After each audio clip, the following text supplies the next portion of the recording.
Today we're going to talk about creating the Constitution, also known as the Philadelphia Convention. Our objectives are as follows. Identify the framers of the Constitution and discuss how they organized the Philadelphia Convention. Compare and contrast the Virginia Plan and the New Jersey Plan. And lastly, summarize the Convention's major compromises and the effects of those decisions. During the Philadelphia Convention, Thomas Jefferson, an American minister to France, wrote a letter to John Adams, the envoy to England and Holland. He expressed his concern about the privacy and secrecy of the event, but also stated the convention was an assembly of demigods, likely to reach good and wise decisions. As we watch this video, I'd like you to evaluate Jefferson's words. Do you agree or disagree with him?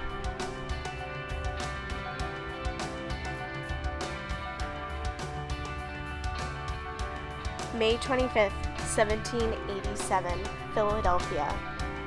It's incredibly hot. All the windows of the State House are closed and shuttered to discourage eavesdroppers. 50 or so men are going to come into this hall, and they'll forever be known as the framers of the Constitution, the delegates who attended the Philadelphia Convention. And when you get 50 or so men in one room, you're going to have some heated arguments and discussions. 12 of the 13 states, all but Rhode Island, sent delegates to Philadelphia.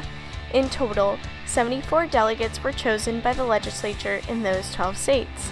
For a number of reasons, however, only 55 of them actually attended the convention. These were men of wide knowledge and public experience. Many of them had fought in the Revolution. 46 had been members of the Continental Congress. 8 had served in constitutional conventions in their own states, and 7 had been state governors. 8 had signed the Declaration of Independence. 34 of the delegates had attended college in a day where there were very few colleges. 2 would become presidents of the United States and 1 a vice president. 19 later served in the Senate and 13 in the House of Representatives. Remarkably, the average age of the delegates was only 42. There were some well-notable men. George Washington was the most respected and honored man in the country. He was convinced that a stronger national government was necessary, but he didn't talk about it in public. At first, he refused to attend the convention. He didn't want to become involved in politics. However, he finally agreed to attend because he was afraid that if he didn't, people might think he had lost faith in Republican government. He was unanimously chosen to preside over the convention. James Madison, often called the father of the Constitution, his influence at the convention was great. He brought a plan with him for a stronger national government, known as the Virginia Plan. He also took very careful notes about what happened at the convention. Much of what we know about the convention we have learned from his notes. Benjamin Franklin, a delegate from Pennsylvania, was 81 years old and in poor health. He was the oldest delegate, but one of the most respected men in America. He had a long and distinguished career as a printer, a writer, an inventor, a revolutionary, a peacemaker, as he had negotiated peace treaty with Britain, and a diplomat. His primary role at the convention was to encourage the delegates to cooperate with each other when they disagreed, and supported the important compromises they reached to solve their disagreements. Lastly, Alexander Hamilton, a delegate from New York and Washington's aide through the Revolutionary War, was an influential supporter of a strong national government.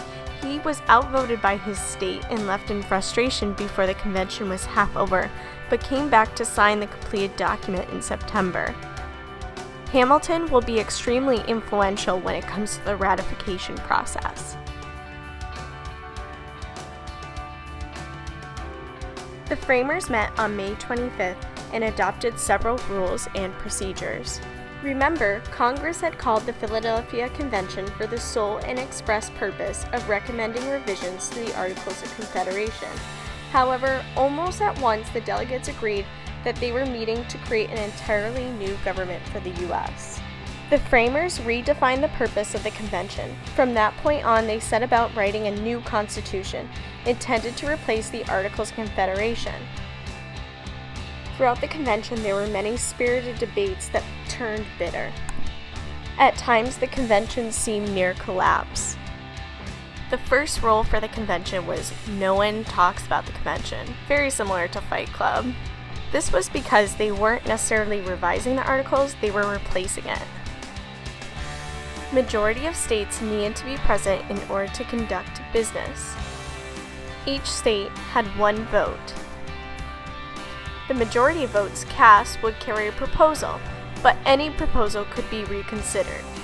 Some committees were appointed. You were only allowed to speak twice on one subject. While someone was addressing the convention, others were not allowed to pass notes, talk, or read when someone was speaking. This was a secret meeting, so no one talked about the convention. On May 29th, the Virginia Plan, largely the work of James Madison, was presented by Edmund Randolph.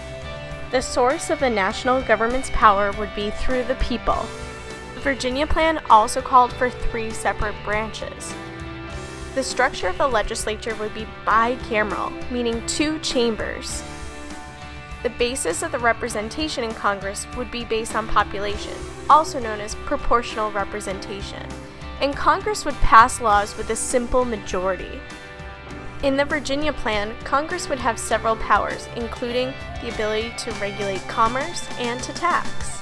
The Virginia Plan also called for an executive branch. Although the number of executives were undetermined, they would be elected and removed by Congress. It also called for a judicial branch, a national court system with the power to overturn state laws. The people will approve the new plan for government, but the Virginia Plan really favored larger states like Virginia and New York. Some delegates from smaller states of Delaware, Maryland, and New Jersey found this plan radical. Delegates from small states were concerned that the Virginia Plan gave too much power to larger states, so William Paterson of New Jersey introduced the New Jersey Plan. It gave more national government power to the states and not the federal government. Like the Virginia Plan, it believed in a legislature, but wanted a unicameral Congress with one chamber. They wanted the representation of Congress to be based on equal representation, meaning one vote for every state, and Congress would pass laws with the extraordinary majority. Just like the Virginia Plan, the New Jersey Plan believed that Congress should have the power to regulate commerce and tax. They also believed in an executive branch, although they felt that there should be more than one executive and it would be removable by a state majority. They also believed in a judicial branch, but the national court system would have no power to overturn state laws. The New Jersey Plan believed the state legislators should approve the new plan for government. This plan favored smaller states like New Jersey, Delaware, and Maryland. Many disagreed with this plan because it was too similar to the Articles of Confederation. On June 30th, 1787, Roger Sherman of Connecticut rose to present a plan he and a group of fellow delegates had devised. Connecticut Compromise, now known as the Great Compromise, combined elements from both the Virginia and the New Jersey Plan. Like the Virginia Plan, the source of the national government's power would be through the people. It also believed in a bicameral Congress with 2 chambers. To make both sides happy, the Senate would have an equal number of senators, but the House would have representation based on population. Congress would be able to pass laws with a simple majority vote. However, there would be a provision for a presidential veto. Connecticut Compromise agreed with both the Virginia Plan and the New Jersey Plan that Congress should have the power to regulate commerce and tax. The executive branch would be headed by one executive, elected by the people and removable by Congress. It also established a national court system with the power to overturn state laws. The new plan for government would be approved through a state ratification convention. Sherman's plan solved the dilemma over representation to the satisfaction of large and small states. On July 16th, delegates to the convention approved the compromise. Their work, however, was not yet finished. There were differences of opinions among the delegates, certainly. After all, the delegates came from 12 different states widely separated in geographic and economic terms. Disputes did occur, and the compromises by which they were resolved came after several weeks of heated debate. The point here, however, is that the differences were not over the most fundamental of questions. These issues involved the structure of Congress, taxation on exports and slave trade, slavery and representation, the method for presidential election, and lastly, the limits on the federal power. This would be considered a bundle of compromises. For several weeks through the hot Philadelphia summer, the delegates took up resolution after resolution. Check out these things to answer. They'll be extremely helpful for studying for your next assessment. More importantly, I'd love to hear from you. The framers abandoned the Articles of Confederation in favor of an entirely new constitution. Do you agree with their decision? Why or why not? Do you agree with Jefferson's quote from earlier that the convention was an assembly of demigods? And lastly, if you have any questions, feel free to comment below or email me. Thanks for watching.